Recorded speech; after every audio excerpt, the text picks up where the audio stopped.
So I'm Maria Sappho. I'm here at the Edinburgh College of Art as part of the UNESCO Week of Sound, presenting my newest instrument called the Ostoyae, which is a part of my larger project making music with humans, machines, and organic matter. In my case, it's almost always mushrooms. There's kind of two parts to this practice. On the one hand, I speak with an AI that I'm a part of developing as part of the Ostoyae Festival, which happens yearly in Geneva in Switzerland.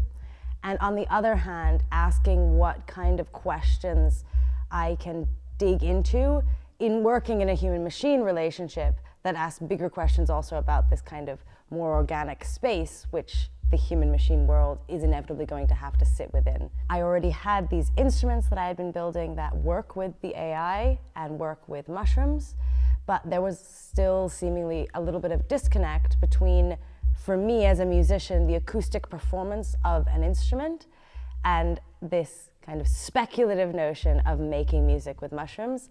And the Ostoyae is kind of that glue, wherein rather than having instruments that were conceptually designed around mushrooms, that were played in a room with mushrooms, this instrument is played by a human being, but also by the mushrooms at once.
Basically, there are kind of two building elements to the instrument. The first is developing the electronic systems that allow for the communication between the mushrooms and this acoustic instrument.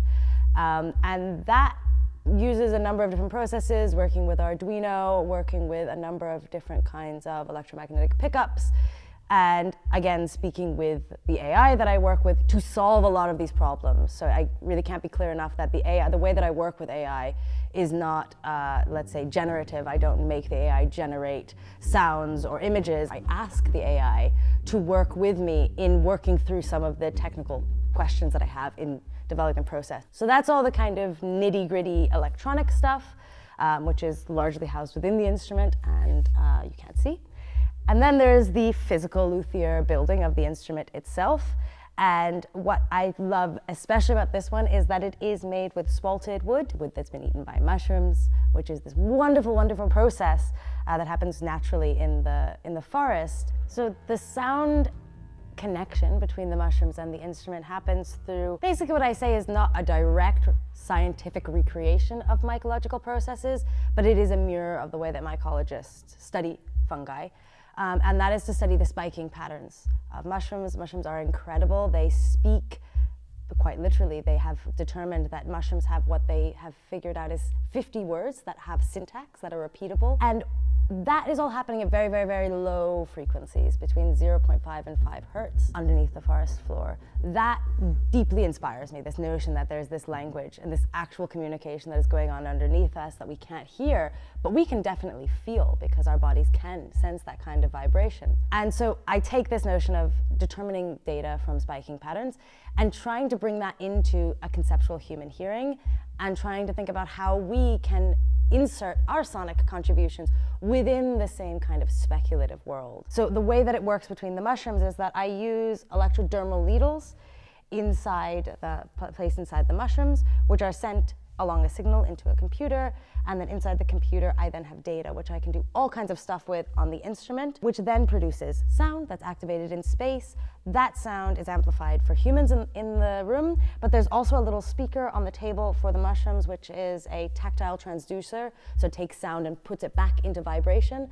So the mushrooms are also hearing what we play. So there's this kind of ecosystemic loop. There's this idea that conscientiously I have tried to include their listening styles with our listening styles. There's something here in this mushroom art, music that's whimsical, that's inviting, that almost kind of covers the fact there's a lot of experimental stuff going on here, and people can just access it and enjoy it. There's just this nice, happy, soft space to really think about some quite big philosophical questions to do with our role as human beings, our understanding of notions of non-human relationships, and this kind of future creative development that we can move to in society and as human beings in thinking with non-human beings and thinking with the natural world around us.